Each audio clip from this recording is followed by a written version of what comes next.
আচ্ছা তোমাকে একটা প্রশ্ন করি। হ্যাঁ করো না। আচ্ছা বিয়ের আগে যদি আমার পাশে একটা সুন্দরী মেয়ে আর আমি থাকতাম তাহলে তুমি কাকে বিয়ে করতা? অবশ্যই তোমাকে করতাম।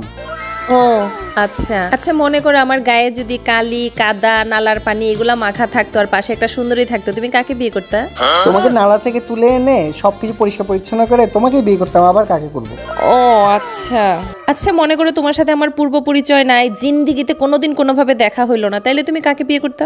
পৃথিবীর যে প্রান্তে থাকো না কেন খুঁজে খুঁজে তোমাকেই বিয়ে করতাম। আচ্ছা মনে করো আমার জন্মই হইলো না, পৃথিবীতে আমার কোনো অস্তিত্বই নাই, তখন তুমি কাকে বিয়ে করতা?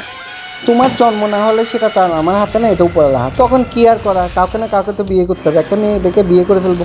দেখছো শেষ পর্যন্ত তোমার আসল চেহারা বাইর হইলো তো তোমার আসল চেহারা বাইর। আমি জানতাম তুমি অন্য মেয়ে বিয়ে করতে চাও, আমি জানতাম তোমার মনে মধ্যে অন্য মেয়েরা আছে, আমি জানতাম তুমি অন্য মেয়েকেই চাইছো সব সময়, তুমি আমাকে কখনো বিয়ে করতে চাও না। আমার কপাল পুড়ছে।